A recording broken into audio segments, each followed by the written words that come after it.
मुझे बहुत अफसोस हुआ है कि कल जब किशनगंज के सांसद माननीय डॉक्टर जावेद साहब बाबा खाली डाक बंगला तशरीफ़ लाए और लाने के बाद नगर परिषद के तमाम मेंबरान चेयरमैन को उन्होंने मुबारकबाद दिया।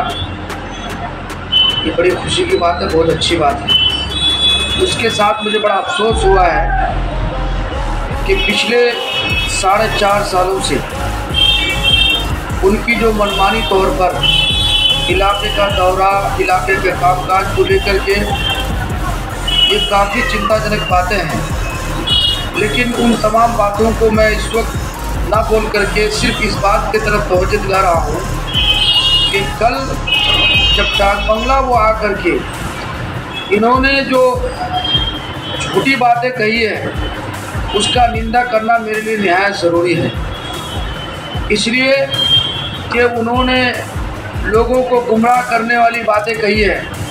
उन्होंने कहा कि मैंने अररिया से लेकर के गलगलिया तक ये 4 लाइन के लिए मेरा प्रपोजल है, मैंने प्रपोजल दिया था, उसी का नतीजा है। और वहाँ सिलीगुड़ी से गलगलिया से लेकर के फॉरबिसगंज तक वो जो रेलवे लाइन है वो भी मेरे ही रिकमेंडेशन का नतीजा है, जिसको आज आप लोग देख रहे हैं। मैं दावे के साथ कह रहा हूँ ये दोनों बातें झूठ बोल रहे हैं, सरासर झूठ है। सांसद जी को अगर ये बातें अगर वो लिख के दिए हैं, मैं दावे के साथ कह रहा हूँ वो चिट्ठी जारी करें जिस चिट्ठी में उन्होंने ये 4 लाइन के लिए प्रपोजल दिया था, रेलवे लाइन के लिए प्रपोजल दिया था। जो आदमी 70 किलोमीटर की दूरी को, 70 किलोमीटर के एक फैसले को यानी 4 लाइन बनाने के लिए रिकमेंडेशन किया, भारत सरकार ने उसको मंजूरी दी, और वही सांसद एक छोटा सा काम ओवर ब्रिज का और अंडरपास जो लोहागड़ा हाट में देना था और ये बाबा खाली डाक बंगला चौक में, जो कि डाक बंगला चौक का बड़ा समस्या है। मैं उनसे पूछना चाहता हूँ, सोशल मीडिया के माध्यम से मेरे तमाम नौजवानों को समझने की ज़रूरत है। जो सांसद ये कहते हैं मेरे रिकमेंडेशन से रेलवे लाइन बन रही है, मेरे रिकमेंडेशन से 4 लाइन बन रहा है, मैं उनसे पूछना चाहता हूँ आपके रिकमेंडेशन से एक अंडरपास नहीं बन पा रहा है, एक ओवर ब्रिज छोटा सा नहीं बन पा रहा है। लोगों को गुमराह करना बंद कीजिए।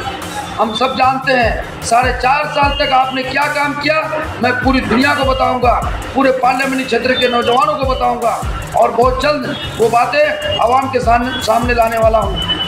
आप, मुझे बड़ा अफसोस है कि आप जब यहाँ पर आए डाक बंगला, आपको समझना चाहिए जब 2020 में आप चुनाव लड़ रहे थे, मुझ जैसे लोगों ने आपका साथ दिया था और मेरे साथ थाना इंचार्ज के ज़रिए से बदसलूकी की गई। तो वहाँ के आवाम को, वहाँ के मसाइल, वहाँ से सिर्फ 8 किलोमीटर की दूरी पर रेलवे स्टेशन है और वहाँ से 3 किलोमीटर की दूरी पर नेपाल का बॉर्डर सीमा सुरक्षा बल का कैंप है। वहाँ पर निहायत ज़रूरी है अंडरपास का बनना या ओवर ब्रिज का।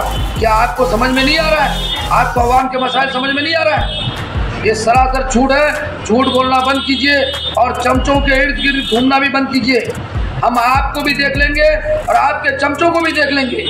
इसलिए आप ये सब एक तरफ आप कह रहे हैं हमको तो यहाँ पर आवश्यकता था, हमारा 15 ओवर ब्रिज बनना था और हमको तो 150 ब्रिज मिल गया। अब बताइए कितना झूठ है। जब आपको 15 ओवर ब्रिज का आपने रिकमेंडेशन किया था, 150 ब्रिज कहाँ से बन गया? वो कैसे रिकमेंडेशन हो गया? किसने करा? वहाँ का विधायक ने कुछ नहीं किया, वहाँ का सांसद और वहाँ का पार्षद कुछ नहीं किया, और जो लोग हाथ से पहले थे। इसलिए सब झूठ है। ये रेलवे लाइन और ये रेलवे लाइन तो माननीय मरहूम श्री तस्लीमुद्दीन का देन है, और जो ये आप 4 लाइन देख रहे हैं ये जनाब मौलाना असरर साहब का मेहनत का नतीजा है। जो 4 लाइन है और भारत सरकार का ये बहुत पुराना प्लानिंग है जो ये होम मिनिस्ट्री के अंडर में आता है इस रोड को। इसलिए आप झूठ बोलना बंद कीजिए, लोगों को गुमराह करना बंद कीजिए।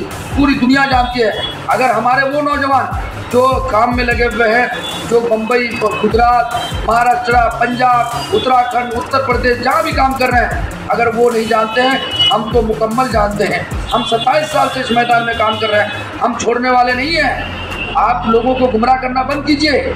आपने ये 4.5 साल में क्या काम किया, मेरे पास पूरा डिटेल है, बहुत जल्द हम उसको दुनिया के सामने लाएंगे।